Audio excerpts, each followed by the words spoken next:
शुक्लां वरदरां विष्णुं शशिवर्णं चतुर्भुजं प्रसन्नवदनं ध्यायेत् सर्वविघ्नोपशान्तये। ओं नमः शिवाय परमेश्वराय शशिशेखराय नमो ओं भवाय गुणसम्भवाय शिवताण्डवाय नमो ओं। ओं सौं सरवणभव श्रीं ह्रीं क्लीं क्लौं चौं नमः। गुरु ब्रह्मा गुरु विष्णु गुरुदेवो महेश्वर गुरु साक्षात् परब्रह्म तस्मै श्री गुरवे नमः। என்னை வழி நடத்தி கொண்டிருக்கும் அனைத்து குருமார்களுக்கும் என்னுடைய பணிவான வணக்கம். குருவர்கள் ஆன்மீக மையத்தில் இணைந்திருக்கும் அத்தனை ஆத்மாக்களுக்கும் என்னுடைய வணக்கத்தை தெரிவித்துக் கொண்டு இந்த யோகியின் சுயசரிதம் தொடர்ந்து பார்த்துட்டு இருக்கோம். இன்னைக்கு நம்ம பார்க்க போறது புது அத்தியாயம் 13, தூக்கமற்ற மகான். தயவு செய்து இமயத்திற்கு செல்ல எனக்கு அனுமதி கொடுங்கள். தடையற்ற தனிமையில் தொடர்ச்சியாக தெய்வீக தொடர்பை அடைய எண்ணுகிறேன். நான் உண்மையில் என் குருதேவரிடம் இந்த நன்றி கெட்ட சொற்களை ஒரு சமயம் கூறினேன். அவ்வப்பொழுது சாதகர்களை தாக்கும் இனம் புரியாத மாயையினால் பீடிக்கப்பட்டு ஆசிரம கடமைகள், கல்லூரி படிப்பு இவைகளில் ஒரு பொறுமையற்ற நிலை வளருவதை உணர்ந்தேன். இத்தவறை சற்றே குறைத்து காட்டக்கூடிய சூழ்நிலை என்னவெனில், என் திட்டத்தை வெளியிட்ட சமயத்தில் எனக்கு ஸ்ரீ யுக்தேஸ்வரரை தெரிந்து 6 மாதங்களே ஆகியிருந்தன. நான் அவருடைய ஓங்கி உயர்ந்த பெருமையை முழுதாக புரிந்து கொண்டிருக்கவில்லை. இமயமலையில் பல மலைவாழ் மக்கள் வாழ்கிறார்கள். அவர்களுக்கு இன்னும் கடவுள் தரிசனம் கிடைக்கவில்லை என்று என் குருவின் பதில் மெதுவாகவும் மிகச் சாதாரணமாகவும் வந்தது. ஞானத்தை அசைவற்ற மலையில் இருந்து தெரிந்து கொள்வதை விட ஒரு ஆத்ம ஞானியிடம் இருந்து தெரிந்து கொள்வதுதான் மிகவும் நல்லது. குருதேவர்தான் என் ஆசிரியரை தவிர ஒரு மலை அல்ல என்பதை அவர் தெளிவாக குறிப்பிட்டு காட்டியதையும் மறுத்து எனது வேண்டுகோளை மறுபடியும் விடுத்தேன். ஸ்ரீ யுக்தேஸ்வர் பதில் எதுவும் கூறவில்லை. அவருடைய மௌனத்தை நான் சம்மதமாக எடுத்துக்கொண்டேன். இது ஒரு ஆபத்தான ஆனால் நல்ல வசதியான ஒரு விளக்கம். அன்று மாலை கல்கத்தாவில் உள்ள என் வீட்டில் நான் பயண ஏற்பாடுகள் செய்ய தொடங்கினேன். ஒரு கம்பளிக்குள் சில பொருட்களை மூட்டையாக கட்டும்போது என் அறை ஜன்னல் வழியாக சில வருடங்களுக்கு முன்னால் ரகசியமாக எரியப்பட்ட அதே போன்ற ஒரு மூட்டையை நினைவு கூர்ந்தேன். இதுவும் கூட ஒரு துரதிருஷ்டமான இமய பயணமாக இருந்து விடுமோ என்று நினைத்தேன். முதல் தடவை என் ஆன்மீக உணர்வு உயர்ந்த நிலையில் இருந்தது. இன்று இரவு என் குருவை விட்டு செல்கிறேனே என்று என் மனசாட்சி என்னை உறுத்தியது. அவருடைய குரு கிட்ட கேக்குறாரு, அதாவது முகுந்தன் ஸ்ரீ யுக்தேஸ்வர்கிட்ட கேக்குறாரு, நான் இமயமலைக்கு போய் அப்படியே தடையே இல்லாம நான் கண்டினியூஸா நானு தியானத்துல இருக்கணும், நான் இறைவனை பார்த்தே ஆகணும், எனக்கு நீங்க அதுக்கு அனுமதி கொடுங்க அப்படின்ட்டு கேக்குறாரு. ஏன்னா அவருக்கு இந்த காலேஜ் போறது, இங்க ஆன்மீகத்திலயும் ஆசிரமத்திலயும் அவருக்கு பொறுப்புகள் கொடுத்திருக்காரு இல்லையா, அவரைதான் மேற்பார்வையாளரா போட்டிருக்காரு. அதெல்லாம் அவருக்கு பிடிக்கல. இந்த ரெஸ்பான்சிபிலிட்டி அப்படின்றத, அந்த பொறுப்புள்ள ஒரு தனம் அவருக்கு பிடிக்கல. அத விட்டுட்டு இதெல்லாம் பண்ணிக்கிட்டே இருந்தோம்னா நம்மளால கடவுளை பார்க்க முடியாதுன்ற மாதிரி அவருக்கு ஒரு எண்ணம். இதெல்லாம் இல்லாம 24 மணி நேரமும் நாம கடவுளை மட்டுமே நினைச்சிட்டு இருந்தாதான் கடவுளை பார்க்க முடியும். அதான் அந்த இமயமலையில போய் உட்கார்ந்தானா பார்க்க முடியும் அப்படின்றது அவருடைய தீர்க்கமான ஒரு நம்பிக்கையா இருந்துச்சு. அதனால அவரு இங்க வந்த ஒரு 6 மாசத்திலேயே அவர் கேக்குறாரு. அந்த 6 மாசத்துல அவருடைய குருவை அவர் முழுசா புரிஞ்சுக்கல. அத இவர்தான் குருன்னு தெரிஞ்சிருச்சு. ஆனாலும் அவருடைய குருவை பத்தி அவருக்கு அந்த டைம்ல முழுசா தெரியல. அதனால இன்னும் ஏதோ இருக்கு. ஆனா இது எல்லா ஆன்மீக சாதகர்களுக்கும் உண்டான ஒரு மாயை தான் இது. ஒரு இடத்துல இருந்துகிட்டு இருக்கப்ப இன்னொரு இடத்துல ஏதோ ஒண்ணு சொல்லி கொடுக்குறாங்கன்னா, ஓ அதுக்கு போயிட்டோம்னா நம்ம நினைக்கிறது உடனே கிடைச்சிரும் அப்படின்ற எண்ணம் எல்லாருக்குமே ஒரு கட்டத்துல இருக்கும். அந்த மாதிரியான ஒரு பக்குவ நிலையில தான் அவர் இருந்தாரு. அதுக்கு அவருடைய பதில் என்னவா இருந்துச்சு அப்படின்னா, இமயமலையில நிறைய மலைவாழ் மக்கள்லாம் இருக்காங்க. அவங்களுக்கெல்லாம் இறைவனோட தரிசனம் கிடைச்சிருச்சா? இல்லையே. இத ஒரு அசைவே இல்லாத ஒரு மலை கிட்ட இருந்து நீ வந்து ஆத்ம ஞானத்தை தெரிஞ்சுக்கிறது கஷ்டம். அத விட ஆத்ம ஞானி கிட்ட வந்து நீ தெரிஞ்சுக்கிட்டன்னா உனக்கு ஈஸியா இருக்கும். அப்படின்னு அவரோட அபிப்பிராயத்த சொல்றாரு. திரும்பவும் இவரால அத ஒத்துக்க முடியல. திரும்பவும் கேட்கிறாரு குருதேவர்ட்ட. நான் போகவா? அப்படின்ட்டு. குருதேவர் அமைதியா இருந்துறாரு. அந்த அமைதியவே இவருக்கு சாதகமாக அவர் எடுத்துக்கிட்டு, அவர் என்ன பண்றாரு, சரி நான் போயிட்டு வரேன்ட்டு கிளம்பிடுறாரு. வீட்டுக்கு வராரு. வீட்டுக்கு வந்து அ அந்த எடுத்துட்டு போறதுக்கான இது எல்லாமே எடுத்து வைக்கிறாரு. அப்ப அவருக்கு ஞாபகம் வருது. இதே மாரி தான கொஞ்சம் வருஷத்துக்கு முன்னாடி அவரும், அவருடைய ஃப்ரெண்டும் வந்து ஒரு மூட்டையா கட்டி, வேற மாரி வந்து நம்ம ட்ரெஸ் எல்லாம் போட்டுட்டு ஏமாத்தி, இந்த இமயமலைக்கு போயிரலாம் அப்டின்ட்டு கெளம்புனாங்க. அது வந்து அவருக்கு ஞாபகம் வருது. ஆனா, போன வேகத்திலேயே திரும்பியும் அவங்க அண்ணனால கூட்டிட்டு வரப்பட்டாங்க. இப்பயும் அதே மாரி நடந்துருமோ? அப்டின்ற மாரி அவருக்கு ஒரு உணர்வு இருந்துச்சு. ஆனாலும் மனசாட்சி வந்து கொஞ்சம் உறுத்துது. என்னுடைய குருவ விட்டுட்டு நான் போறேனோ! அப்டின்ட்டு. அடுத்த நாள் காலை ஸ்காட்டிஷ் சர்ச் கல்லூரியில் என் சமஸ்கிருத பேராசிரியரான பிகாரி பண்டிதர் என்பவரை நாடிச் சென்றேன். ஐயா, நீங்கள் லாகிரி மகாசயரின் சிறப்பு மிகுந்த சீடர் ஒருவருடன் உங்கள் நட்பை பற்றி எனக்கு கூறியிருக்கிறீர்கள். எனக்கு அவருடைய விலாசத்தை தயவு செய்து கொடுங்கள். நீ ராம் கோபால் மஜும்தாரை பற்றி கூறுகிறாய் என நினைக்கிறேன். நான் அவரை தூக்கமற்ற மகான் என்று அழைப்பேன். அவர் எப்பொழுதுமே ஒரு ஆனந்த விழிப்பு நிலையில் இருப்பார். அவர் வீடு தாரகேஸ்வர் அருகில் ரன்பாஜ்பூரில் உள்ளது. நான் அந்த பண்டிதருக்கு நன்றி கூறிவிட்டு உடனே தாரகேஸ்வருக்கு ரயில் ஏறினேன். நான் அந்த தூக்கமற்ற மகானிடமிருந்து இமயமலை சாரலில் தனிமையில் தியானம் செய்ய அனுமதி வாங்கி என் ஐயங்களை அமைதிப்படுத்தி விடலாம் என நம்பினேன். பிகாரி பண்டிதர் என்னிடம் ராம்கோபால் வங்காளத்தில் தனிமையான குகைகளில் பல வருடங்கள் கிரியா யோக பயிற்சி செய்ததன் பலனாக ஞான ஒளி பெற்று இருப்பதாக கூறியிருந்தார். தாரகேஸ்வரில் உள்ள பிரசித்தி பெற்ற கோயிலுக்கு நான் சென்றேன். கத்தோலிக்கர்களுக்கு பிரெஞ்சு நாட்டில் உள்ள லூர்து திருக்கோயில் எப்படியோ அப்படியே இந்துக்களுக்கு தாரகேஸ்வர் மிக புனிதமான கஷேத்திரம். கணக்கற்றவர்களுக்கு தாரகேஸ்வரில் எண்ணிக்கையில் அடங்காத வியாதிகள் தீர்க்கப்பட்டுள்ள அற்புதங்கள் நடந்திருக்கின்றன. என் குடும்பத்தில் ஒருவருக்கு கூட அந்த அற்புதம் நடந்துள்ளது. இவர் ஏன் இந்த ஒரு இமயமலைக்கு போகணுன்ற ஒரு ப்ரோக்ராம் போடுறாரு அப்படின்னா, இவருடைய காலேஜ்ல இருக்கிற ஒரு பேராசிரியர், அவர் பேர் பிகாரி, பிகாரி பண்டிதர். அவர் வந்து எப்பயோ பேச்சு வாக்குல வந்து லாகிரி மகா அங்க அந்த இமயமலையில லாகிரி மகாசயரோட ஒரு சிறப்பு மிக்க சீடர் ஒருத்தர் இருக்காரு அப்படின்ட்டு அவர் சொல்லியிருக்காரு. அத இவரு வச்சு கணக்கு போட்டு, சரி நம்ம அங்க போயி அவர்கிட்ட நம்ம ட்ரெய்னிங் எடுத்து உடனே நம்ம கடவுள பார்த்துருவோம். அப்படின்ற மாரி அவருக்குள்ள ஒரு பிளானு.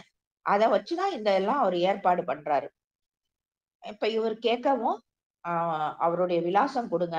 நான் வந்து அவர பார்க்கலான்ட்டு இருக்கேன் அப்படின்னவும், ஓகே தர்றேன். ஆனா நான் வந்து நீ ராம்கோபால் மஜும்தார் அவர் பேரு வந்து ராம்கோபால் மஜும்தார். அந்த மகான் பேரு. அவர வந்து நான் தூக்கமற்ற மகான்னு தான் வந்து நான் கூப்பிடுவேன். அவரு எப்பயுமே ஒரு ஆனந்த விழிப்பு நிலையிலேயே தான் இருப்பாரு.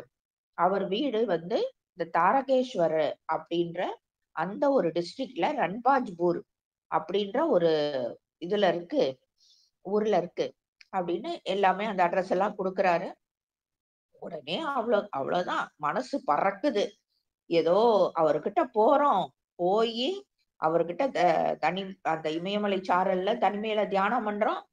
நமக்கு உள்ள இருக்கிற சந்தேகங்கள் எல்லாம் அவர்ட்ட கேட்டு தெளிவு பண்ணி, டைரக்ட்டா நம்ம இறைவன சந்திக்கிறோம். அப்டின்ட்டு அவரு நெனச்சுக்கிட்டாரு.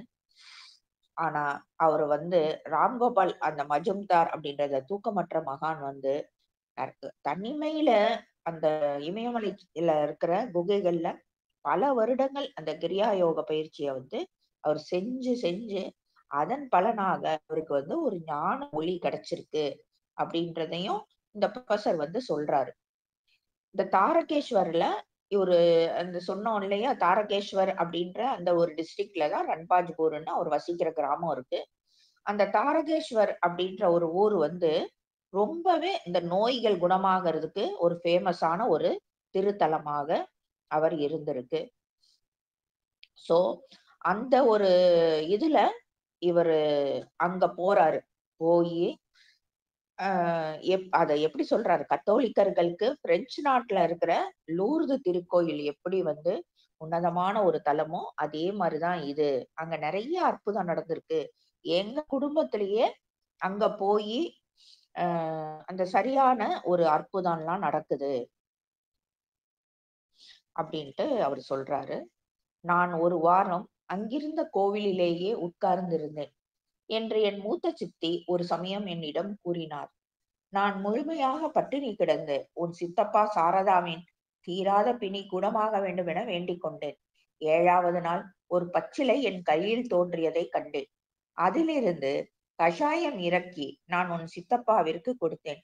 அவர் வியாதி உடனே மறைந்ததுடன் திரும்பவும் தலை காட்டவே இல்லை என்றார். நான் புனித தாரகேஸ்வர் கோவிலில் நுழைந்தேன். அங்கு கர்ப்பகிரகத்தில் ஒரு வட்டமான கல்லைத் தவிர வேறு எதுவும் இல்லை. அதன் சுற்று ஆதியும் அந்தமும் இல்லாமல் இருப்பது அளப்பரிய பரத்தை சுட்டிக்காட்டுவதற்கு ஏற்றதாக அமைந்திருந்தது. பாரதத்தில் எழுத்தறிவில்லாத குடியானவனால் கூட பிரபஞ்சத்தின் உயர்ந்த தத்துவங்களை புரிந்து கொள்ள முடியும். உண்மையில் சில சமயங்களில் மேலை நாட்டவர்கள் அவனை தத்துவ எண்ணங்களில் மட்டுமே வாழ்ந்து வருவதாக குற்றம் சாட்டவும் உண்டு. என் மனநிலை அப்பொழுது வைராக்கியமாக இருந்ததனால் அந்த கல் சின்னத்தின் முன்னால் எனக்கு வணங்க தோன்றவில்லை. இறைவனை ஆத்மாவுக்குள் மட்டுமே தேட வேண்டும் என்று நான் நினைத்துக் கொண்டேன். நான் மண்டியிட்டு வணங்காமலேயே கோவிலை விட்டு கிளம்பி அடுத்தாற்போல் இருந்த ரான்பாஜ்பூர் கிராமத்தை நோக்கி வேகமாக நடந்தேன். எனக்கு சரியாக வழி தெரியவில்லை. நான் ஒரு வழிப்போக்கனை விசாரித்ததும் அவன் நீண்ட யோசனையில் ஆனான். நார்ச்சந்தியை அடைந்ததும் வலது பக்கம் திரும்பி போய்க்கொண்டே இருங்கள் என்று தெய்வ வாக்கு போல முடிவில் கூறினான். அவன் வழிகாட்டியபடி நான் ஒரு வாய்க்கால் கரையோரமாக போய்க் கொண்டிருந்தேன். இருள் கூடிவிட்டது.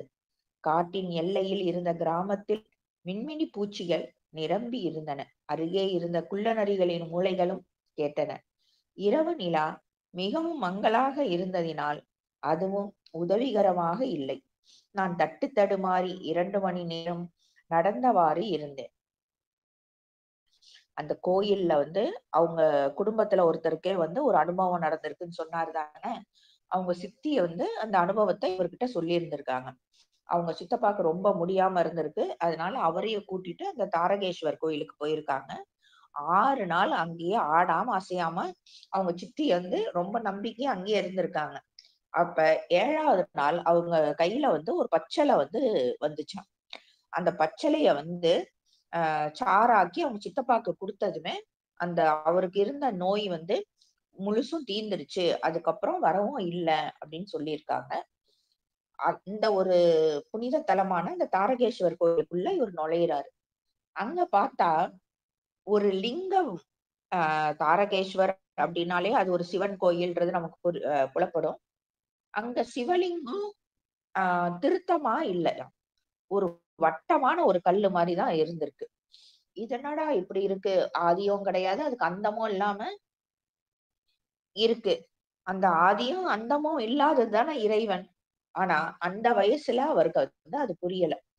ஆனா, இவருக்கு வந்து அந்த ஒரு பிரபஞ்சத்தோட அந்த உயர்ந்த தத்துவங்கள புரிஞ்சுக்கிற அந்த இது வந்து அப்போதைக்கு அவருக்கு இல்லாம இருந்திருக்கு. அவருக்கு என்ன அவர் உள்ள நெனச்சிருக்காருன்னா, இறைவனை வந்து ஆன்மாக்குள்ள தான் தேடணும் அப்படின்றது அவருடைய நம்பிக்கையா அவருடைய அறிவு கெட்டின வரைக்கும் அவர் அப்போதைக்கு அப்படி நெனச்சிருந்திருக்காரு. அதனால வந்து இந்த கல்ல போய் எதுக்கு வணங்குவானே அப்படின்ட்டு அவருக்கு உள்ள இருந்திருக்கு. அதனால கும்பிடலையாம். அங்க வந்து கோயில்ல வந்து அந்த சிவலிங்கத்த கும்பிடாம திரும்பவும் வெளிய வந்துட்டாரு. கோயில்ல இருந்து வெளிய வந்துட்டாரு. அந்த ரன்பாஜ்பூர் கிராமத்த நோக்கி அவரு நடக்க ஆரம்பிக்கிறாரு. வழி தெரியல. அப்ப எதிர்ல வந்து ஒரு குடியானவன் வரான். அப்பா எங்கப்பா இந்த மாதிரி இந்த ஊருக்கு வழி அப்படின்னு கேட்டதுக்கு, இங்க இப்படியே நேரா போனீங்கன்னா ஒரு 4 ரோடு பிரியும். அங்க வந்து வலது பக்கமா திரும்பி போய்க்கிட்டே இருங்க அப்படின்னு அவன் சொல்லிட்டு அவன் போயிட்டான். அவன் வழிகாட்டியபடி நான் ஒரு வாய்க்கால் கரையோரமாக போய்க் கொண்டிருந்தேன். இருள் கூடிவிட்டது. காட்டின் எல்லையில் இருந்த கிராமத்தில் மின்மினி பூச்சிகள் நிரம்பி இருந்தன. அருகே இருந்த குள்ள நரிகளின் ஊளைகளும் கேட்டன. இரவு நிலா மிகவும் மங்கலாக இருந்ததினால் அதுவும் உதவிகரமாக இல்லை. நான் தட்டு தடுமாறி 2 மணி நேரம் நடந்தவாறே இருந்தேன்.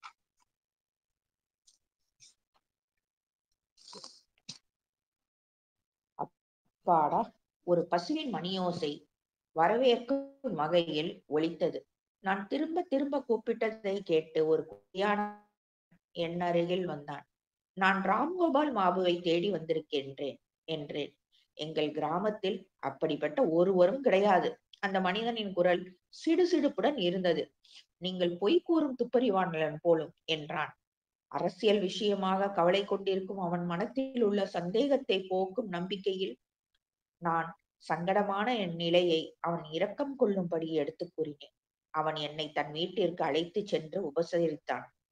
ரன்பாஜ்பூர் இங்கிருந்து வெகு தூரத்தில் உள்ளது. அந்த நார்ச்சந்தையில் நீங்கள் இடதுபுறம் திரும்பி இருக்க வேண்டும். வலதுபுறம் திரும்பி இருக்கக்கூடாது. எனக்கு முதலில் வழி சொன்னவன் பயணிகளுக்கு நிச்சயம் தொல்லை தருபவன் என்று வருத்தத்துடன் நினைத்துக் கொண்டேன். புழுங்கலரிசி, பருப்பு மற்றும் உருளைக்கிழங்குடன் வாழைக்காய் சேர்த்த கறி இவற்றுடன் சுவையான சாப்பாட்டிற்கு பிறகு நான் நடுமுற்றத்தை அடுத்திருந்த ஒரு சிறு குடிசையில் தூங்கினேன். தூரத்தில் கிராமத்தினர் மிருதங்கம் மற்றும் தாளங்களின் இரைச்சலான சத்தத்துடன் பாடிக்கொண்டிருந்தனர். அந்த இரவு தூக்கம் சரியாகவே இல்லை. தனிமையில் இருக்கும் யோகி ராம்கோபாலை அடைய வழிகாட்டப்பட வேண்டும் என்று ஆழ்ந்து பிரார்த்தனை செய்தேன். அந்த ஒரு குடியானவன் ஒரு வழி சொல்லிட்டு போறான். அந்த 4 ரோடு பிரியும். அங்க இருந்து நீ வந்து வலது பக்கமா திரும்பு அப்படின்ட்டு. அதே மாதிரி போய்கிட்டே இருக்காரு. அந்த ஒரு இது வந்தது, ஏதாவது ஒரு ஊர் வந்த மாதிரியே அவருக்கு தெரியல. ரொம்ப தூரம் நடக்கிறாரு. இருட்டிருச்சு வேற. இருட்டிட்டு அப்ப எல்லாமே உங்களுக்கு சிட்டி மாதிரி இல்ல தானே, காடு மாதிரி தானே இருக்கும். இந்த குள்ள நரி இந்த மாதிரி வந்து மிருகங்களோட ஓசை எல்லாம் கேக்குது. ரொம்பவே வந்து அவர் பயமா வேற இருக்கு. 2 மணி நேரம் கண்டினியூஸா நடந்திருக்காரு. நடந்துட்டு ஒரு ஒரு பசுவோட அந்த மணி கழுத்துல மணி கட்டியிருப்பாங்க இல்லையா, அந்த சத்தம் அவருக்கு கேட்கவும், சரி இங்க ஏதாவது பக்கத்துல அப்ப கண்டிப்பா வீடு இருக்கணும்ட்டு நினைச்சிட்டு ஒரு குடிசை தென்படுது. அங்க வந்து ஒரு வீட்டுக்கு வந்து கூப்பிடுறாரு. ஒருத்தர் ஒரு குடியானவன் வெளியே வர்றான். நான் வந்து ராம்கோபால் பாபுவை தேடி வந்திருக்கேன் அப்படின்னு இவர் சொல்லவும், எங்க கிராமத்துல எல்லாம் அப்படி யாரும் இல்ல. நீ ஏதோ பொய் சொல்லிட்டு என்னமோ பண்ற நீன்ட்டு அவனுக்கு கோவம் இவர் மேல. எதுக்கு அப்படி கோவப்படுறானே அவனுக்கே தெரியல. ஆனா இவர் வந்து கொஞ்சம் தன்மையா, பொறுமையா இருந்து, இல்ல நீங்க வந்து என்ன தப்பா நினைச்சுக்காதீங்க. இந்த மாதிரி நான் அவரை தேடி வந்திருக்கேன். இந்த இந்த ரன்பாஜ்பூர்ல தானே அவர் இருக்காரு. இங்க இருந்து ரன்பாஜ்பூர் பயங்கர தூரம். இந்த பக்கம் எதுக்கு நீ வந்த? அந்த 4 ரோட்ல இருந்து நீ இடது பக்கம் தான் திரும்பணும். எதுக்கு வலது பக்கம் திரும்பி வந்த? அப்படி யார் உனக்கு சொன்னா? அப்படின்னோன இவருக்கு வந்து அந்த இன்னொரு வழி சொன்னான் இல்லையா, ஒரு வழி போட்டேன். அவன் மேல பயங்கர கோவம் வருது. எதுக்கு அவன் இப்படி பண்ணான் அப்படின்றது தெரியல. அப்புறம் இவர் பேசுனத கேட்டுட்டு அந்த குடியானவன் அப்புறம் கூப்பிட்டுட்டு போய் நைட்டு சாப்பாடெல்லாம் போட்டு அவனுடைய குடிசையிலேயே ஒரு பக்கமாக இவருக்கு அஹ் அஹ் படுக்கை எல்லாம் போட்டு அவரால சரியா தூங்க முடியல. அவருக்கு உடல் முழுக்க அந்த ராம்கோபால் ஆஹ் அந்த யோகிய போய் பார்க்கணும். போய் பார்த்து அவர்கிட்ட அந்த அவருடைய மேன்மை அடையறதுக்கான வழிய கேட்கணும் அப்படின்றதான் முழுக்க இருந்துச்சு. அதையே அவரு நினைச்சு பிரார்த்தனை பண்றாரு. விடியற் காலையின் ஒளி என் குடிசையின் கீற்றுக்களின் ஊடே நுழையும் பொழுதே ரன்பாஜ்பூருக்கு கிளம்பிவிட்டேன். நெல் வயல்களை தாண்டி அறுவடை செய்த நெற்பயிரின் குத்தும் அடித்தண்டுகளின் ஊடேயும் உலர்ந்த களிமண் மேடுகளை சுற்றி கொண்டும் சிரமப்பட்டு வெகு தூரம் நடந்தேன். அவ்வப்பொழுது நான் சந்திக்கும் விவசாயிகள் அனைவரும் வித்தியாசம் இல்லாமல் ரன்பாஜ்பூருக்கு 1 குரோஷா 2 மைல்கள் தூரம்தான் செல்ல வேண்டும் என்றார்கள். 6 மணி நேரத்தில் சூரியன் தொடுவானத்தில் இருந்து உச்சிக்கு வெற்றிகரமாக பிரயாணம் செய்து விட்டான். ஆனால் நான் ரன்பாஜ்பூரிலிருந்து எப்போதும் 1 குரோஷா தூரத்திலேயேதான் இருப்பேன் என்று நினைக்கத் தொடங்கினேன். அதிகம் தாண்டிய பிறகும் என் உலகம் இன்னும் முடிவே இல்லாத நெல் வயல்களாகவே இருந்தது. வானத்தில் இருந்து தப்ப முடியாதபடி வெப்பம் வீச நான் கிட்டத்தட்ட விழுந்து விடும் நிலையில் இருந்தேன். அப்பொழுது ஒரு மனிதர் என்னை நோக்கி நிதானமாக நடந்து வருவதைக் கண்டேன். நான் என் வழக்கமான கேள்வியை எங்காவது கேட்டு 1 குரோஷா தான் என்ற பதில் வந்து விடுமோ என்ற பயத்தில் கேட்கவே துணியவில்லை. அந்த புது மனிதர் என் அருகில் நின்றார். குள்ளமாகவும் ஒல்லியாகவும் இருந்த அவர் அசாதாரணமாக துளைக்கும் கருத்த கண்களை தவிர பார்ப்பதற்கு மிகச் சாதாரணமாகவே தென்பட்டார். நான் ரன்பாஜ்பூரை விட்டு கிளம்ப எண்ணியிருந்தேன். ஆனால் உனது குறிக்கோள் நல்லது என்பதால் உனக்காக காத்திருந்தேன் என்று வியப்புடன் கூடிய என் முகத்தின் அருகில் அவர் விரலை அசைத்து கூறினார். முன்னறிவிப்பு இல்லாமல் என்னை பிடித்து விடலாம் என்று மிக புத்திசாலித்தனமாக தீர்மானித்து விட்டாயோ? என் விலாசத்தை உன்னிடம் கொடுக்க அந்த பேராசிரியர் பிகாரிக்கு அதிகாரமே இல்லை என்றார். இந்த மகானின் முன்னிலையில் என்னை அறிமுகப்படுத்திக் கொள்வது வெறும் பேச்சாகவே முடியும் என்று நினைத்து என்னை வரவேற்ற முறையைக் கண்டு கொஞ்சம் வருந்தி வாயடைத்து நின்றேன். அவருடைய அடுத்த கேள்வி பட்டென்று வந்தது. இறைவன் எங்கிருக்கிறான் என்று நினைக்கிறாய்? சொல் என்னிடம். ஏன்? அவர் எனக்குள்ளும் இருக்கிறார், எங்குமே இருக்கிறார் என்றேன் நான். நான் என் மனக்குழப்பத்தைப் போலவே குழப்பத்துடன் தான் தென்பட்டிருக்க வேண்டும் என்பதில் சந்தேகமில்லை.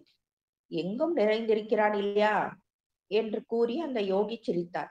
அப்படியெனில் இளைய ஐயாவே, தாரகேஸ்வர் கோயிலில் கல் சின்னத்தில் இருந்த எங்கும் நிறைந்த பரம்பொருளின் முன் நேற்று ஏன் நீ வணங்கவில்லை? உன்னுடைய கர்வம்தான் வலது இடது என்ற நுணுக்கமான வித்தியாசத்தை பற்றி கவலைப்படாத அந்த வழிபோக்கனால் தவறான வழிகாட்டுதலான தண்டனை கிடைக்க காரணமானது. இன்று கூட பயணத்தில் வேண்டிய அளவு சிரமப்பட்டு விட்டாய் இல்லையா?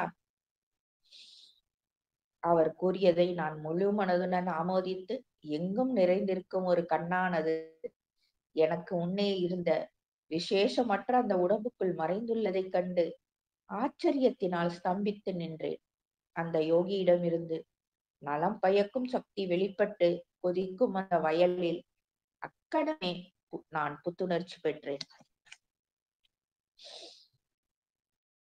நைட்டு அவரு சரியா தூங்கல. அந்த ஒரு விவசாயி வீட்டுல சாப்பிட்டாரு தானே, சரியா அவரால தூங்க முடியல. ஏன்னா அவரை பார்க்கணும், இந்த ராம்கோபால் தூக்கமற்ற மகானை பார்க்கணும் அப்படின்றது அவருடைய இதா இருந்துச்சு.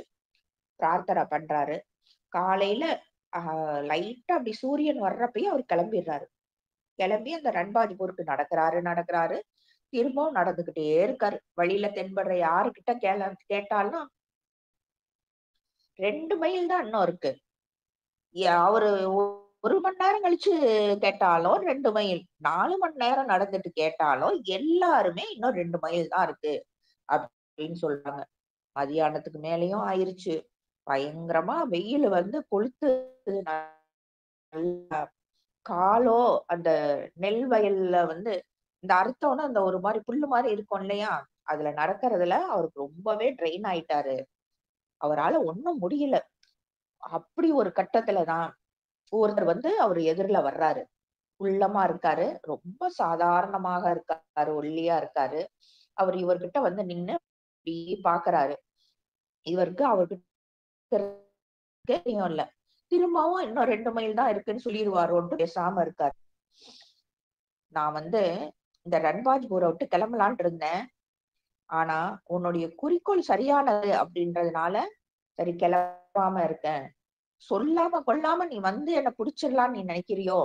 யார் உனக்கு உனக்கு என்னுடைய அட்ரஸ கொடுக்கறது? அது அந்த பேராசிரியருக்கு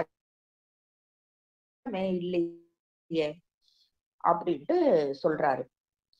அது இவ்வளவோ இவருடைய ஜாதகத்தையே இங்க புட்டு புட்டு வைக்கிறாரு. அப்படி இருக்கும் பட்சத்துல அவர்கிட்ட நான் யாரு என்னன்ட்டு அந்த இன்ட்ரடியூஸ் பண்ணிக்க வேண்டிய அவசியமே இல்லாம வாயடைச்சு நிக்கிறாரு. அதுக்கப்புறம் அடுத்த ஒரு அருமையான ஒரு கேள்வி கேட்கிறாரு. இறைவன் எங்க இருக்கிறாரு? சொல்லு பாப்போம். ஏன் எங்கேயோ தான் இருக்காரு. எனக்குள்ள இருக்காரு. எங்கேயோ நிறைஞ்சிருக்காரு. அப்படியா? சரி, சரி. எங்கோ தானே நிறைஞ்சிருக்கிறாரு. அப்ப எதுக்கு வந்து அந்த தாரகேஸ்வர் கோயில்ல வந்து இந்த சிவலிங்கத்த வணங்காம நீ பாட்டுக்கு அப்படியே வந்த நீ? இந்த திமிர்த்தனத்தினால தான் உனக்கு ஒரு தண்டனை கிடைச்சுச்சு. ஒரு ஆள் வந்து உன்ன சுத்தி விட்டான் இல்லையா? அந்த மாதிரி தண்டனை ஏன் கிடைச்சுச்சுன்னா, நீ அந்த எங்க வணங்கணுமோ, அங்க வணங்காம வந்ததுனால, அந்த அகங்காரம் ஒண்ணு இருக்கு இல்லையா? அதுக்கு நல்லா சிரமப்பட்டியா? இன்னைக்கு கூட ரொம்ப கஷ்டப்பட்டு தான் வந்திருக்கேன்னு நெனைக்கிறேன். இவர் ஆடி போயிர்றாரு. அதாவது இந்த பிரபஞ்சம் முழுக்க ஒரு கண்ணு நம்மள பார்த்துக்கிட்டே இருக்கு அப்படின்றது, அந்த கண்ணு தான் அந்த எதிர்ல நிக்கிற அந்த மனிதர்களையும் இருக்கு அப்படின்றத அவரு உணர்ந்து உண்மையிலேயே ஆடி போயிர்றாரு. அதுக்கப்புறம் வெயில் வேற சரியான வெயிலு. அந்த இது எல்லாம் முடிஞ்சோனே, அந்த வெயில்ல அந்த ராம் கோபால் அப்படின்ற அந்த யோகி கிட்ட இருந்து ஒரு சக்தி இவருக்கு வருது. அதுல நல்லாவே வந்து ஒரு புத்துணர்ச்சி ஆகுறது அவருக்கு நல்லாவே தெரியுது. இந்த கொதிக்குது வெயிலு. ஆனாலும் அவர்கிட்ட இருந்து வந்த அந்த சக்தியினால அவர் ரொம்பவே ஒரு எனர்ஜி ஃபார்ம்க்கு வந்துடுறாரு. குருவருள் ஆன்மீக மையத்தில் இணைந்திருக்கும் அத்தனை ஆத்மாக்களுக்கும் என்னுடைய வணக்கத்தை தெரிவித்துக் கொள்கிறேன். ஒரு யோகியின் சுயசரிதம் தொடர்ந்து பார்த்துட்டு இருக்கோம். அதுல 13வது அத்தியாயமான தூக்கமற்ற மகான். அவரை வந்து கடைசியில கஷ்டப்பட்டு முகுந்தன் பார்த்துட்டாரு. பக்தன் தன் வழி ஒன்றுதான் இறைவனிடம் செல்லும் வழி என்று எண்ணலாம். லாகிரி மகாசயர் நமக்கு கூறியது போல யோகத்தின் மூலம் தெய்வீக தன்மையை நமக்குள்ளே காண்பதுதான் சந்தேகமின்றி மிக உயர்ந்த வழி. ஆனால் இறைவனை நமக்குள்ளே கண்டவுடன் நாம் சீக்கிரத்திலேயே அவனை வெளியேவும் காண்கிறோம். தாரகேஸ்வரிலும் அதை போன்று பிற இடங்களிலும் உள்ள புனித கோயில்கள் ஆன்மீக சக்தியின் அணுமையங்களாக உரிய முறையில் வணங்கப்படுகின்றன என்றார் அவர். அந்த யோகியின் கண்டிக்கும் மனப்பாங்கு மறைந்தது. அவரது கண்கள் இரக்கத்துடன் மென்மையாயின. அவர் என்னை தட்டி கொடுத்தார்.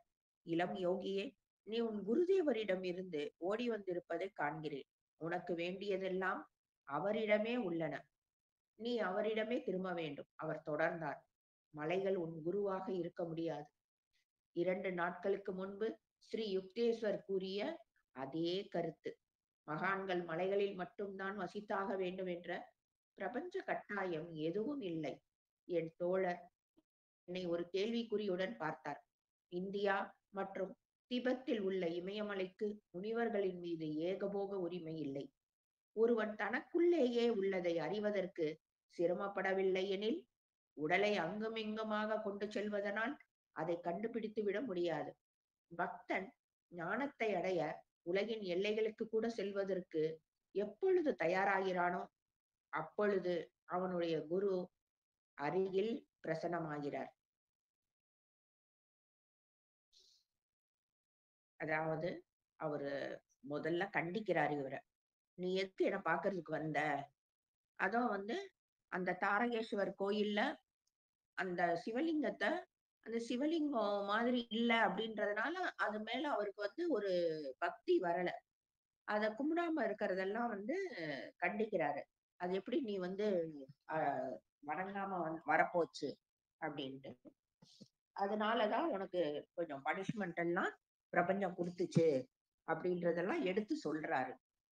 எடுத்து சொன்னதுக்கு அப்புறம் ஒரு பக்தனானவன் தான் என்ன வழியில போறோமோ அதுதான் இறைவன்ட்ட போற வழின்னு அவன் நினைச்சுக்கிறான். ஆனா இவரு லாகிரி மகாசயரோட சீடர் தானே. அதனால அவருக்கு சொன்னது வந்து என்ன அப்படின்னா, யோகத்தின் மூலமாக நமக்குள்ளேயே நம்ம இறைவனை பார்க்கலாம். நமக்குள்ள நம்ம இறைவனை பார்த்துட்டோம் அப்படின்னா, வெளியிலயும் அவன் நிறைஞ்சு இருக்கிறத நம்மளால பார்க்க முடியும்.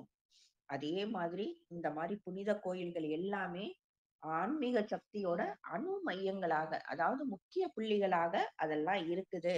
அதனால அதுல நம்ம வணங்குறது ரொம்ப முக்கியம் அப்படின்னு சொல்றாரு. அதுவரைக்கும் அவரு கண்டிக்கிற ஒரு மனோபாவத்துல இருந்தாரு. அதுக்கப்புறம் அவருடைய கண்கள்ல இரக்கம் தென்பட ஆரம்பிச்சுச்சு.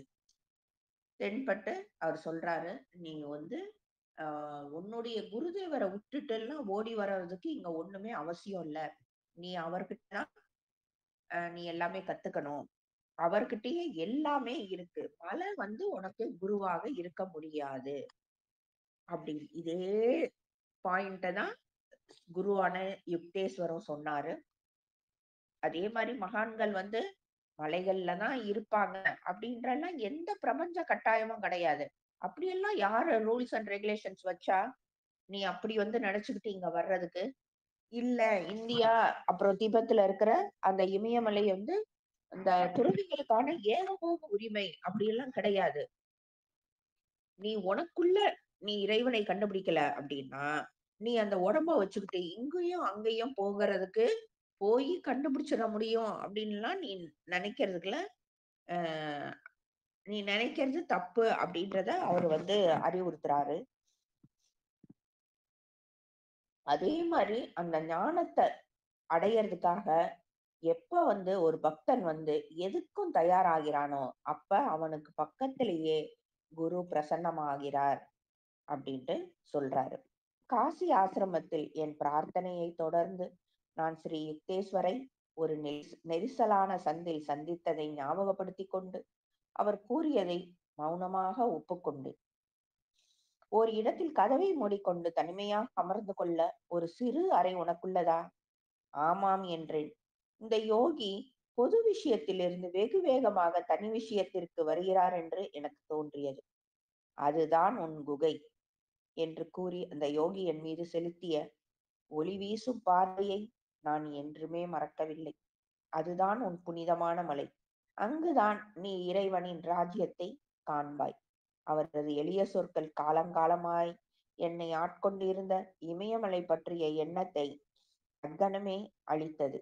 கொதிக்கும் ஒரு நெல் வயலில் மலைகள் மற்றும் முடிவற்ற பனிச்சிகரங்கள் என்ற கனவில் இருந்து நான் விழித்துக் கொண்டேன். சின்னையா, உன் தெய்வீக தாகம் புகழ்ச்சிக்குரியது. நான் உன்னை மிகவும் நேசிக்கிறேன். ராம்கோபால் என் கையை பிடித்து அங்கு காட்டு இடைவெளியில் இருந்த அற்புதமான ஒரு குக்கிராமத்திற்கு அழைத்துச் சென்றார். அங்கு சூளையில் இடாமல் வெயிலில் உணக்கிய செங்கலால் ஆன வீடுகள், தென்னங்கீற்றினால் வேயப்பட்டு அவைகளின் வாயில்கள் புத்தம் புதிய மலர்களினால் அலங்கரிக்கப்பட்டு இருந்தன. அந்த யோகி தனது சிறிய குடிலில் எளிமையான மூங்கில்களால் ஆன ஒரு திண்ணையில் என்னை உட்கார வைத்தார். அவர் எனக்கு இனிப்பான எலுமிச்சம்பழம் சாறும் கல்கண்டும் கொடுத்த பிறகு நாங்கள் அவருடைய முற்றத்தில் நுழைந்து பத்மாசனத்தில் அமர்ந்தோம். தியானத்தில் 4 மணி நேரம் கழிந்தது. நான் கண்களை திறந்து பார்த்த பொழுது நிலவன் ஒளியில் திகழ்ந்த அந்த யோகியின் உருவம் இன்னும் அசையாமல் இருப்பதைக் கண்டேன்.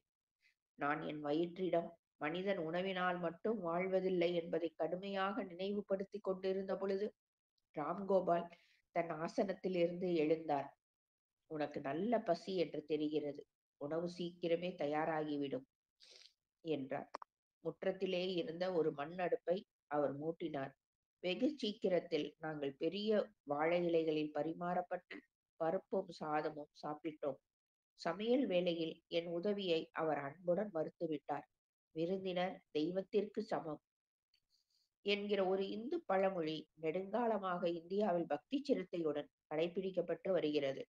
என் பிற்கால உலக பயணங்களில் விருந்தினர்களை உபசரிப்பதில் அதே மரியாதை பல நாடுகளில் கிராமப்புறங்களில் இருப்பது கண்டு எனக்கு மகிழ்ச்சி ஏற்பட்டது.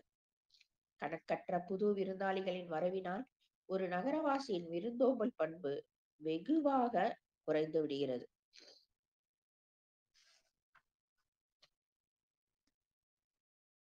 அவர் கேக்குறாரு, அதாவது உன் குருதான் உனக்கு எல்லாமே. அவர்கிட்டயே நீ என்ன தேடுறியோ அது இருக்கு அப்படின்றதெல்லாம் சொல்றாரு. சொல்லிட்டு உனக்குன்னு ஏதாவது தனி அறை இருக்கா அந்த ஆசிரமத்துல அப்படின்னு கேக்குறாரு. ஆமா. அதுதான் உன் குகை. அதுதான் உன் மலை. நீ எதுக்கு இங்க மலைய தேடி வர்ற? நீ அங்கேயே இருந்து உன்னால தனிமையில உட்கார முடியும் அப்படின்னா, அதுதான் உன் குகையும், அதுதான் நீ தேடுற இமயமலையுமா இருக்கும். அங்கேயே உன்னால கடவுள வந்து அடைய முடியும் அப்படின்னு சொல்றாரு. அப்பதான் அவருக்கு அந்த இமயமலை மேல இருக்கிற அந்த ஒரு கிரேஸ் வந்து ஒரு நெல் வயல்ல நின்னு தான் பேசுறாங்க. சரியான வெயில்ல. அப்பதான் அவருக்கு அந்த இமயமலை மேல இருக்கிற அந்த ஆசையும், அந்த அபார ஒரு ஈர்ப்பும் உடையுது. ஆனா, உன்னுடைய தெய்வீக தாகம் வந்து ரொம்பவே எனக்கு சந்தோஷத்த குடுக்குது. அப்டின்ட்டு அவரு சொல்றாரு. சொல்லிட்டு அவர வந்து ஒரு ஒரு வீட்டுக்கு கூட்டிட்டு போறாரு. அதாவது தென்னங்கீத்து மட்டும் வேயப்பட்ட ஒரு வீட்டுக்கு கூட்டிட்டு போறாரு. அங்க ஒரு திண்ணையில உட்கார வச்சு, ஒரு விருந்தாளிய உபசரிக்கிற மாரி, குடிக்கிறதுக்கு எலுமிச்சம்பழ சாறும், கல்கட்டும் குடுத்துட்டு, அதுக்கப்புறம் சமைக்கிறாரு. அவரே சமைக்கிறாரு. இவரு போய் ஹெல்ப் பண்றதுக்கும் அவரு குரு அந்த ராம்கோபால் வேணாம் அப்டின்ட்டாரு. அதுக்கு முன்னாடி இவங்க 2 பேரும் தியானத்துல உட்கார்றாங்க. பத்மாசனம் போட்டு 2 பேருமே தியானத்துல உட்கார்றாங்க. 4 மணி நேரம் கழியுது. 4 மணி நேரம் கழிஞ்ச உடனே முகுந்தன் மட்டும் கண்ணு முழிச்சுக்கிறாரு. ஏன்னா வயிறு பசிக்க ஆரம்பிச்சுருச்சு. அதுல வந்து கண்ணு முழிக்கிறாரு. ஆனா, அவர் வந்து அப்படியே ஆடாம அசையாம உட்கார்ந்திருக்காரு. பசியில இவர் வந்து வைத்தியர்ட்ட சொல்லிட்டு இருக்காரு. "இங்க பாரு, நீ வந்து அ உணவு ரொம்ப அவசியம் அப்படின்ட்டுலாம் இல்ல." அப்படின்ற மாரி அவர் சொல்றாரு. இது இவரு மனதுக்குள்ள பேசுறது அவருக்கு தெரியுது. தெரிஞ்சுட்டு அவர் கண்ணு முழிச்சு, "ராம்கோபால், உனக்கு நல்லா பசின்னு தெரியுது" அப்படின்ட்டு, "உணவு சீக்கிரமா நான் ரெடி பண்ணிடுறேன்ட்டு" உணவ வந்து ரெடி பண்ணி, ஒரு பெரிய வாழை இல போட்டு ஏன்னா நம்ம இந்தியா பக்கம் இப்பதான் அதெல்லாம் குறைஞ்சிருச்சு. பொதுவா இந்தியால வந்து விருந்தினர் வந்து ஒரு அ என்ன சொல்றது? தெய்வத்திற்கு சமானம். அவங்க மனசு கோணாம நடந்துக்கணும். அப்படின்றது தான் நமக்கு சொல்லப்பட்டு வந்த விதி. ஆனா, நகரத்துல இருக்கிறவங்க வந்து கிராமத்துல இருந்து எக்கச்சக்க பேர் வர்றாங்க. அதாவது இவர் இருந்த காலகட்டம் ஒரு 100 வருஷத்துக்கு முன்னாடி. இப்ப அப்ப வந்து நகரத்துல யாராவது சொந்தக்காரங்க இருக்காங்கன்னா, கிராமத்துல இருக்கவங்க அத்தனை பேரும் இங்க வர்றதுனால சமாளிக்க முடியல. அப்படின்ற ஒரு ஒரு கருத்த இங்க பதிய வைக்கிறாரு. மனிதர்களின் நடமாட்டம் அநேகமாக கற்பனைக்கு எட்டாத அளவு தூரத்தில் உள்ளதாக அச்சிறு காட்டு கிராமத்தில் தனியாக நான் அந்த யோகியின் அருகில் அமர்ந்த பொழுது தோன்றியது. அந்த குடிலின் அறையில் புதிரான முறையில் ஒரு குளிர்ந்த வெளிச்சம் பரவி இருந்தது. ராம்கோபால் சில கிழிந்த கம்பளங்களால் தரையில் என் படுக்கையை தயார் செய்தார். பிறகு அவர் ஒரு பாயில் அமர்ந்தார். அவருடைய ஆன்மீக காந்தத்தால் கவரப்பட்டு வேண்டுகோள் ஒன்றை விடுக்க துணிந்தேன். ஐயா, எனக்கு ஏன் நீங்கள் சமாதி நிலை அருளக்கூடாது? அன்பனே, உனது தெய்வீக தொடர்பு கொடுப்பதில் எனக்கு மிக்க மகிழ்ச்சியே. ஆனால் அதை அளிக்க எனக்கு உரிமை இல்லை. அந்த யோகி அரைக்கண் மூடிய நிலையில் என்னை பார்த்தார். உன் குருதேவர் சீக்கிரமாக உனக்கு அந்த அனுபவத்தை அருளுவார். உன் உடல் இன்னும் அதற்கு பக்குவப்படவில்லை. ஒரு சிறு மின்சார பல்பில் அதிக அளவு மின்னழுத்தத்தை செலுத்தினால் அது வெடித்துவிடும். அதைப் போல உன் நரம்புகள் பிரபஞ்ச மின்னோட்டத்தை தாங்க தயாரா இல்லை. நான் இப்பொழுது அந்த பேரானந்தத்தை வழங்கினால் உன் உடலில் உள்ள ஒவ்வொரு செல்லும் நெருப்பில் பட்டது போல நீ எரிந்து விடுவாய் என்றார். நீ என்னிடமிருந்து ஞான ஒளி பெற விரும்புகிறாய். அந்த யோகி சிந்தனையுடன் தொடர்ந்தார். நான் மிக அற்பமானவன். நான் செய்திருக்கும் மிக சிறிய அளவு தியானத்தினால் நான் இறைவனை திருப்திப்படுத்துவதில் எந்த அளவிற்கு வெற்றி பெற்றிருக்கிறேன். முடிவில் என் கணக்கு தீர்க்கப்படும் பொழுது அவன் கண்களில் நான் எந்த அளவு தகுதி உடையவனாக இருப்பேன் என்றெல்லாம் நான் யோசித்துக் கொண்டிருக்கிறேன். ஐயா, நீங்கள் வெகு காலமாக ஒரு மனதாக இறைவனை நாடி வருகிறீர்கள் இல்லையா? நான் அதிகம் செய்யவில்லை. பிகாரியின் வாழ்க்கையை பற்றி உனக்கு கூறியிருக்க வேண்டும். 20 ஆண்டுகள் நான் ஒரு ரகசியமான குகையில் தங்கி ஒரு நாளைக்கு 18 மணி நேரம் தியானம் செய்தேன். பிறகு நான் எளிதில் அணுக முடியாத ஒரு குகைக்கு போய் அங்கு 25 வருடங்கள் தங்கி தினமும் 20 மணி நேரம் யோகத்தில் ஐக்கியமாயிருந்தேன்.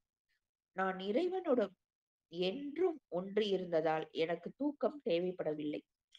சாதாரண ஆழ்மன நிலையில் கிடைக்கும் முழுமையற்ற அமைதியை விட உணர்வு நிலையின் முழு அமைதியில் என் உடல் அதிகமாக ஓய்வுற்று இருந்தது. தூக்கத்தின் பொழுது நம் தசைநார்களுக்கு ஓய்வு கிடைக்கிறது. ஆனால் இதயம், சுவாச கோசம், இரத்த ஓட்ட மண்டலம் எல்லாம் தொடர்ந்து வேலை செய்தபடி இருக்கின்றன. அவைகளுக்கு ஓய்வு கிடைப்பதில்லை. உயர் உணர்வு நிலையில் எல்லா உள்ளுறுப்புகளும் உயிரோட்டத்தை நிறுத்தி வைத்து விடுகின்றன. அந்நிலையில் அவைகளுக்கு பிரபஞ்சத்தின் சக்தியினால் மின்சக்தி ஊட்டப்படுகின்றது. அந்த முறையில் வருடக்கணக்கில் தூங்க வேண்டிய அவசியம் இல்லை என்று நான் கண்டேன். நீயும் நித்திரை தேவையில்லை என கூறும் காலம் வரப்போகிறது. அடே அப்பா! நீங்கள் இவ்வளவு காலம் தியானம் செய்த பிறகு கூட இறைவனின் அருளை பற்றி நிச்சயமாக சொல்ல முடியவில்லையா என்று நான் மிகுந்த ஆச்சரியத்துடன் குறிப்பிட்டேன். பிறகு எங்களைப் போலுள்ள சாதாரண மனிதர்களின் கதி என்ன?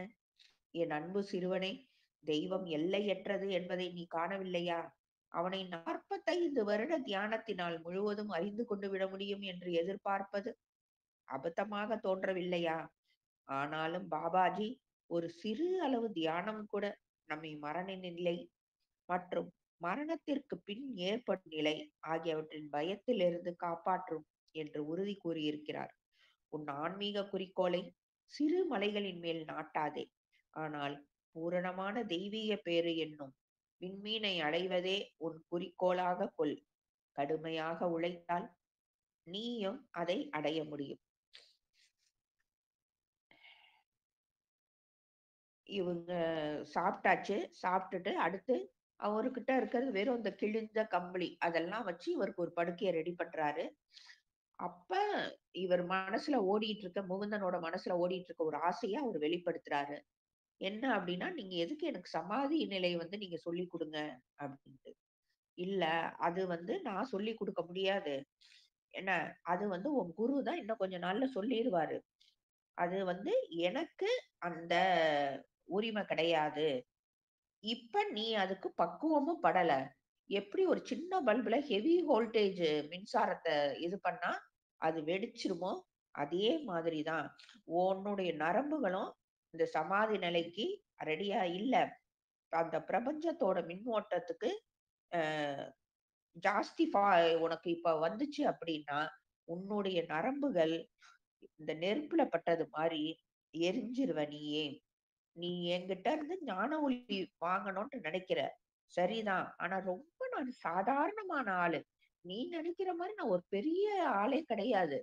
என்ன ஒரு 20 வருஷம் ஒரு குகையில தனியா இருந்து, ஒரு நாளைக்கு 18 மணி நேரம் தியானம் பண்ணேன். அதுக்கப்புறம் இன்னும் உள்ள போயி ஒரு குகையில இருந்து, தனியா இருந்து 20 மணி நேரம் தியானம் பண்ணேன். அந்த பண்ணதுனால என்ன ஆச்சு அப்டின்னா, எனக்கு தூக்கம்ன்றது தேவைப்படல. அந்த தியானம் பண்றப்ப, எனக்கு தேவையான அத்தன சக்தியும் எனக்கு கிடைச்சிருச்சு. என்ன, நம்ம தூங்குறப்ப கூட நம்மளுடைய உடலுக்கு, அதாவது மேல அந்த தசைகளுக்கு ஓய்வு கிடைக்குது. ஆனா உள்ள நம்மளுடைய இதயம் துடிக்குது, சுவாசம் ஓடுது, ரத்தம் ஓடிக்கிட்டு இருக்கு. அது எல்லாமே வேலை பாக்குது. அப்ப அவங்களுக்கு ஓய்வுன்றது கிடையாது. ஆனா அந்த ஆழ்ந்த தியான நிலையில இருக்கிறப்ப, அதை எல்லாமே அந்த உள்ளுறுப்புகள் எல்லாமே உயிரோட்டத்தை நிறுத்திருது. அதுக்கு அப்ப எப்படி அந்த உடல உயிரோட அது வச்சிருக்க முடியும்? நமக்கு அடுத்த கேள்வி வரும். அது பிரபஞ்ச சக்தியினால மின்சக்தி குடுக்கப்படுகிறது.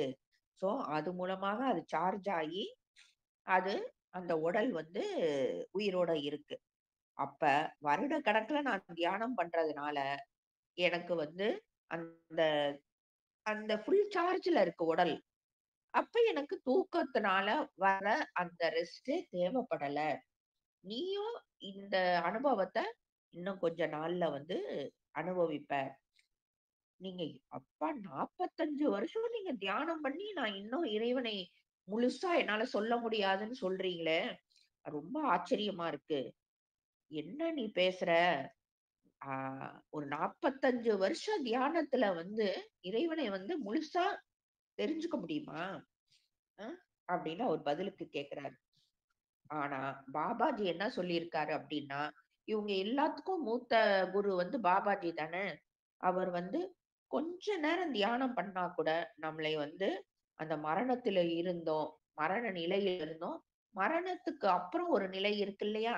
அதுல இருந்தெல்லாம் வெளிய வர முடியும் அப்படின்னு அவர் சொல்லியிருக்காரு.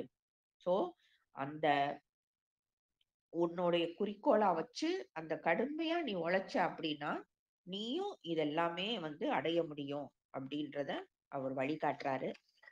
அந்நிலையை பற்றி நினைத்து மிக உற்சாகம் அடைந்த நான், ஆர்வமூட்டும் அவர் சொற்களை மேலும் கேட்க விரும்பினேன். அவர் லாகிரி மகாசயரின் குரு பாபாஜியை முதல் முறை சந்தித்த ஒரு அதிசயமான கதையை பற்றி விவரித்தார். கிட்டத்தட்ட நடுநிசியில் ராம்கோபால் மௌனமானார். நான் என் கம்பளியில் படுத்தேன். என் கண்களை மூடியதும் நான் மின்னல் ஒளி வீசுவதைக் கண்டேன்.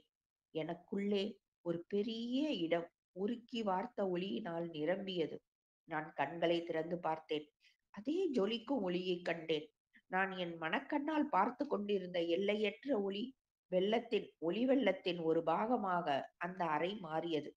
அந்த யோகி, "நீ ஏன் அப்பா தூங்கவில்லை?" என்றார். "ஐயா, என் கண்களை மூடினாலும் திறந்தாலும் என்னைச் சுற்றி ஒரு மின்னல் பளீரென்று ஒளி வீசிக் கொண்டிருக்கையில் நான் எப்படி தூங்க முடியும்? இந்த அனுபவத்தை அடைவதற்கு உனக்கு ஆசீர்வாதம் கிடைத்திருக்கிறது. ஆன்மீக கதிர்வீச்சுகள் சுலபமாக பார்க்க முடியாதவை." அந்த யோகி இன்னும் சில அன்பான வார்த்தைகளை பேசினார். காலை விடிந்ததும் ராம்கோபால் எனக்கு கல்கண்டு கட்டிகள் கொடுத்து என்னை கிளம்ப வேண்டும் என்று கூறினார். அவரிடம் விடை பெற்று கிளம்புவதற்கு எனக்கு மனம் வரவில்லை. கண்ணீர் என் கன்னங்களில் வடிந்தது. "நான் உன்னை வெறுங்கையுடன் அனுப்ப மாட்டேன்." அந்த யோகி மிருதுவாக கூறினார்.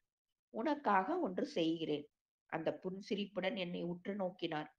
நான் அந்த இடத்திலேயே வேறு ஒன்றியது போல் அசைவற்று நின்று விட்டேன்.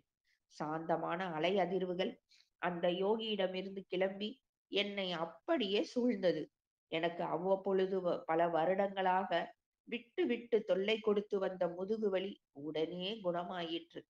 ஒளியார்ந்த ஆனந்த கடலில் மூழ்கி புத்துணர்ச்சி பெற்ற நான் என் அழுகையை நிறுத்தினேன். ராம்கோபாலின் பாதங்களில் பணிந்த பிறகு நான் காட்டை அடைந்து அதன் சிக்கலான உஷ்ண பிரதேசங்களின் வழியே சென்று பல நெல் வயல்களையும் கடந்து தாரகேஸ்வரை அடைந்தேன். அங்கு நான் 2வது தடவையாக அந்த புகழ்பெற்ற புனித ஸ்தலத்திற்கு யாத்திரை செய்து கர்ப்பகிரகத்திற்கு முன்னால் சாஷ்டாங்கமாக விழுந்து வணங்கினேன். அந்த வட்டக்கல் என் மனக்கண் முன்னால் அண்ட கோலங்களாக விரிந்து பறந்தது.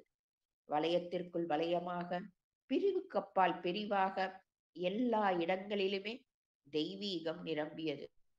நான் 1 மணி நேரத்திற்கு பிறகு கல்கத்தாவிற்கு மகிழ்ச்சியுடன் ரயில் ஏறினேன். என் பயணங்கள் உயர்ந்த மலைச் சிகரங்களில் முடியாமல், இமயமலை போன்று உயர்ந்த என் குருதேவரின் முன்னிலையில்தான் முற்றுப் பெற்றன. அவரு வந்து திரும்பவும் வந்து அவருடைய பாபாஜிய அவருடைய குருவான அவருடைய குருவுக்கு குரு பாபாஜி. அந்த கதையெல்லாம் அவர் சொல்றாரு. இப்படியே போறப்ப நடுநிசி ஆயிருது. இவங்க 2 பேரும் இப்படி பேசிக்கிட்டே இருக்கிறதுலயே. சரின்ட்டு தூங்கலான்ட்டு முகுந்தன் கண்ணு மூடுறப்ப, ஒரு மின்னல் வந்து வெளிச்சம் வந்து வருது. அவரால வந்து தூங்க முடியல. கண்ண திறந்து பார்க்குறாரு. அந்த ஒரு வெளிய பார்க்குற இடம் எல்லாமே ஒரு ஒளியா இருக்கு. ஜொலிக்குது அந்த ஒளி. அது கொஞ்சம் கொஞ்சமாக அந்த அறை முழுக்க ஒளி வெள்ளமாக மாறுது. அப்ப வந்து அந்த யோகி கேட்கிறாரு, "ஏன்பா நீ இன்னும் தூங்காம இருக்க?" அவருக்கு என்ன தெரியாதா என்ன நடக்குதுன்ட்டு. ஆனாலும் சும்மா பேச்சுக்கு கேட்கிறாரு. "நீ ஏன்பா இன்னும் தூங்கல? எங்க கண்ண மூடுனோன ஒரு ஒளி வெள்ளம் வந்து அ வருதுங்கய்யா. அப்படி இருக்கப்ப நான் எப்படி தூங்க முடியும்?" அப்படின்னவும், "நீ ரொம்பவே பாக்கியம் பண்ணியிருக்க. என்ன, அந்த ஆன்மீக கதிர்வீச்சுகள் சுலபமாக பார்க்க முடியாதவை." அப்படின்ட்டு சொல்றாரு. காலையில அதுக்கப்புறம் 2 பேரும் தூங்கிர்றாங்க. காலையில எந்திரிச்சோன, "சரி, சரி கிளம்பு, கிளம்பு" அப்படின்னு சொல்லிட்டு, கல்கண்டு எல்லாம் குடுத்து, அவர வந்து ஒரு அ விருந்தோம்பல் பண்ணிட்டு, "கிளம்பு" அப்படின்னு சொல்றாரு. ஆனா உன்னை வெறுங்கையோடலாம் நான் அனுப்ப மாட்டேன் அப்படின்னு சொல்லிட்டு, சரி உனக்காக நான் ஒண்ணு செய்றேன் அப்படின்ட்டு இவரையே பார்க்குறாரு. யார? முகுந்தனையே அவரு ஆடாம, அசையாம பார்க்குறாரு. இவர் வந்து அப்படியே வேரூன்ன மாரி வந்து இவருக்கு ஒரு தோணுது. அப்ப இவருக்கு ரொம்ப நாளா இருந்த அந்த முதுகு வலி உடனே குணமாகுது. அவருடைய சக்தியினால இவர வெறுங்கையோட அனுப்ப மாட்டேன்னு சொன்னதோட அர்த்தம், இவர்கிட்ட இருக்கிற அந்த நோய அவரு குணமாக்கிர்றாரு. அவருக்கு ரொம்ப சந்தோஷமா இருக்கு. யாருக்கு? முகுந்தனுக்கு. அப்படியே ஆனந்த கடல்ல மூழ்கி அவருடைய பாதத்துல விழுந்து வணங்குறாரு. வணங்கி அழுகுறாரு. அழு அழுது அதுக்கப்புறம் அவரா அமைதியாயிட்டு அப்புறம் கிளம்பிடுறாரு. ஸோ வெளிய ஃபுல்லும் திரும்பவும் அந்த நெல் வயல்ல அந்த உஷ்ண இதுல வந்து நடந்து தாரகேஸ்வர அந்த யாத்திரைக்கு போறாரு. அந்த யாத்திரை தலத்துக்கு அங்க அந்த வட்டக்கல்லான அந்த சிவலிங்கத்த வணங்காம வந்தாரு தானே!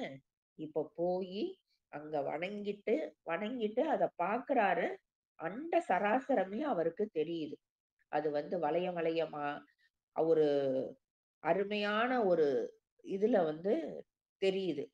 அப்ப அவருக்கு அ அந்த உண்ம வந்து தெரிய வருது.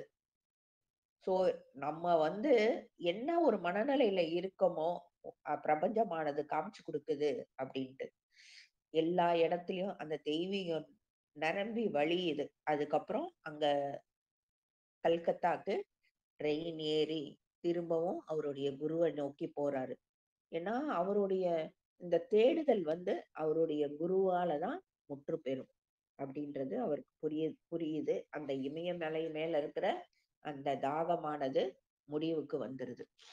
இதோட இந்த அத்தியாயம் 13 ஆன தூக்கமற்ற மகான் முடியுது.